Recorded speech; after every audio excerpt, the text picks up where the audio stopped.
All right, let's hear from Laura. So I've been asked to talk about the local food system.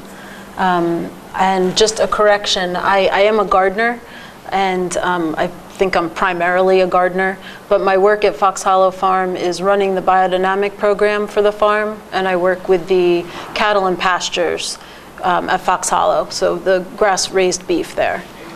There are gardeners there, but I can't take their credit. So on local foods, one of the primary interests in local foods seems to be the local economy, and the fact that buying local means a reduction in fossil fuels, and so supports our community. But I also like to look at local foods as an opportunity to know how our food is raised, not just where it comes from, but how it's raised.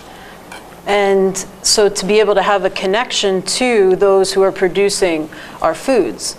And so local food system to me means that the consumer and the producer are working together. So as consumers, we're supporting the growers or those raising our meats and vegetables. And as producers, our local farmers are supporting our health. That to me is the real potential of the local food system. When we get to work face to face with each other and we get to voice what is important for our health and for our family's health to a producer, that gets translated directly to somebody in our community who's raising food. So the message can be heard a lot better than the normal chain of events in food distribution, which has many points along the way from producer to consumer. So to me, I see a two-way support system there. We can support in the economy, the local economy, and the local producers can support in our health, because ultimately our health is a direct reflection of the health of our soils. And so how our farmland is treated here at home directly affects how we feel and how the health of our families. So I work with the soil health at Fox Hollow Farm and in the home gardens. And one point to me that is so important about how food is raised is not just looking at a non-toxic food system. So ideally, we don't have to rely on the pesticides and the herbicides and the fungicides. But something that doesn't get talked about very much is the source of fertility that's used to raise the crops or to raise the crops that then raise the livestock. And so in biodynamic farming and in really good organic farming, you're looking at a living fertility source that comes from animals. That's where our fertility comes from, is from livestock manures or from cover crops and composting. There's several practices, but primarily in the past, up to the early and mid-1900s, all farms had livestock. You couldn't farm without animals, because that's how we gain fertility to raise our crops. And in this way, we feed the soil health, we're protecting the soil, we're building organic matter, that then the soil system, the soil is an ecosystem. Like when you think of a rainforest, the soil is that complex with microorganisms, microflora, microfauna. And when we feed that system, we create a resistance in that agricultural system, whether it's a garden or a farm, that then protects the plant and promotes disease resistance and insect resistance. So it's mirroring our bodies as well. When we feed ourselves healthy food, we have our own resistance to these things, right? And so we don't need to rely on the pharmaceuticals, say, as much, and those kind of inputs for human health. So the farm, and as a mirror of ourselves, is I like to point that out for what it means to have a healthy farm, healthy soil, or healthy human being. And then when we look around, we see a lot of crisis, a lot of agricultural or farmland, as Martha was describing, the potential crisis even here with our farmlands. And we see a health crisis for sure. These things are definitely linked. But I also think we have a taste crisis that goes on that I don't even know that we recognize that so much because we've become so accustomed to the processed foods and foods that have been shipped from so far away that lose their flavor, lose their vitality. And to me, we should be able to taste our nutrition. So when I'm very fortunate to be able to eat from home almost all of our food we raise, and the taste is phenomenal. And it has spoiled us thoroughly that when we go out to the best restaurants we can find, even in Louisville, and they're good, but it's not quite as good as the homegrown. And so to me, we should be able to recognize nutrition and quality in the flavor. And by and large, we don't see that flavor in our food system anymore. So in these relationships of how to build a local food system, we know about farmers markets, and they're growing rapidly, thank goodness. And one thing I don't know that is as well known and is one of my favorite systems is community-supported agriculture, farms known as CSA farms. And so in Kentucky, there's over 100 of these type of farms. I just looked on Local Harvest before I came tonight and saw they listed 116 CSA farms. So a CSA farm is when a farmer has share members. So a farmer, whether he or she's growing vegetables, fruit, meats, anything that can be produced locally, the shareholders sign up for a subscription or a membership to this person's farm at the beginning of the season. And what that does, it's a alternative economic arrangement that allows for the farmer to have finances, capital up front in the hardest time of year to generate capital for a farmer at the beginning of the season in January and February. And then that shareholder receives, once the season gets started, once harvest begins, the shareholder receives a basket or a box of produce every week. And so it's a beautiful alternative economic arrangement, but it also connects the eater to the farm where the food is coming from. And it's a very personal relationship because you usually go to the farm and pick up the food, or there's drop-off points, but you even, most CSAs, you used to do a work share for part of the cost of your share. So you would have to do 10 hours of weeding or harvesting. Now a lot of times that can be bought out. But the other thing it does, to me, it connects the family with the growing season. Not just the farmer, not just the place where the food comes from, but they understand why they only received the lettuce and the spinach this week because of the excess of rain that came in the week before. And so it links us and our children to the season and the weather as the season rolls through.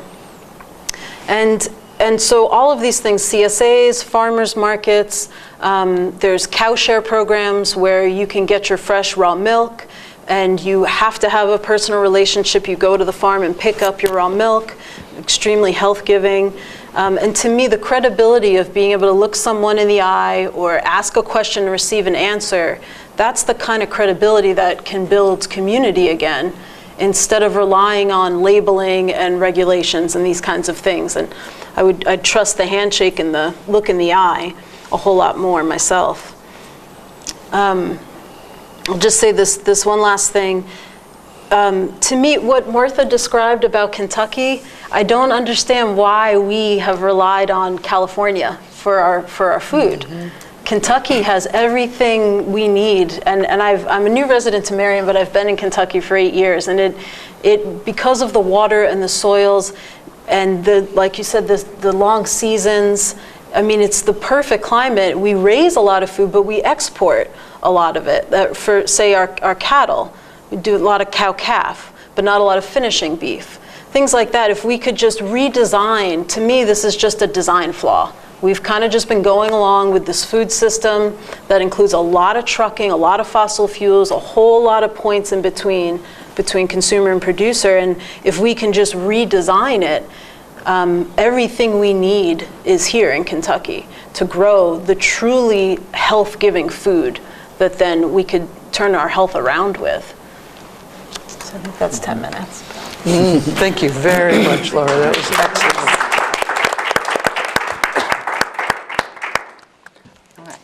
And Daniel. All right. Well, my name is Daniel Barber. Like Sister Claire said, I work at a hospital, so she thought I might be, interested in giving this talk about sustainability and health. And in doing some research, it's, part of me was like, oh, I'm just going to wing this talk. I can talk about something like this for 10 minutes. And then doing more research, I was finding it really hard to try to synthesize how basic this is to us. And it's basically, I'm either going to talk about it for 2 minutes or I'm going to talk about it for an hour. I don't know how to synthesize a 10-minute talk. Well, I kind of figured that out, so don't worry. I'm not going to talk for an hour. But basically with sustainability and health of people, when you talk about sustainability, you talk about using the land and using the environment in a sustainable way. And there's no real way to use the land in an unsustainable way and come out of that healthy. There's no way to be a healthy person. There's no way to live in an environment that is unhealthy and be healthy. So the land and the people are tied together. We're tied together metaphorically, we're tied together spiritually, and we're tied together physically. And basically, I guess how you can think about this is like if you put yourself into the areas of coal production in western Kentucky, or eastern Kentucky, well, on both sides. Then with the coal production, you have a group of people that are at much higher risk for cardiopulmonary disease, COPD, hypertension, lung disease, and kidney disease than surrounding areas. And of course, we ourselves in this county, we have our own problems. We have a really high rate of asthma. We're at 26% of adults in Washington County have asthma. That's versus 13% in Kentucky overall. I couldn't find any numbers about causes of that outside of the assumption that we must have a higher smoking rate. So that of course would explain it, and that's a big problem with Kentucky. And smoking in and of itself, along with a lot of other health decisions that we make, in a way represents a microcosm of the same kind of thinking that gets us to where we are with the environment and sustainability.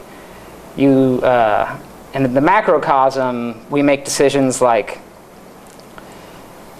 like with coal production, we're going to go in, we're going to tear down the mountains, we're going to take all that fill, we're going to dump it in the valley, we're going to poison our water, we're going to poison our air, but the whole time we're going to talk about the need for jobs, we're not going to really talk about the environmental impacts, and meanwhile those pile up. And so you end up with the health issues that I mentioned earlier. The smoker is making a very unsustainable decision as well, of course, because you're taking your lungs and your body has a certain amount of resistance and a certain amount of ability to cleanse itself, kind of like our own environment. So then when you're smoking, you're basically piling on way more than it can handle, and the whole system, as a result, suffers. And the environment, it's the same way. We treat ourselves as if we're completely outside of these cycles. We see ourselves as humans, not as an organism, but the whole time we are surrounded by this ecosystem. We are surrounded by thousands of other, well, billions of other organisms. And we can see the choices that we've made having a negative effect on the health of that overall environment. So, I know I've gotten a little rambling here. My notes haven't really held up. But, so basically these unbalanced ecosystems, well, this is a side note that I thought was kind of interesting. As another sign of unbalanced ecosystems in general, what effects they can have. Unbalanced ecosystems, for instance, our deer population is pretty out of control.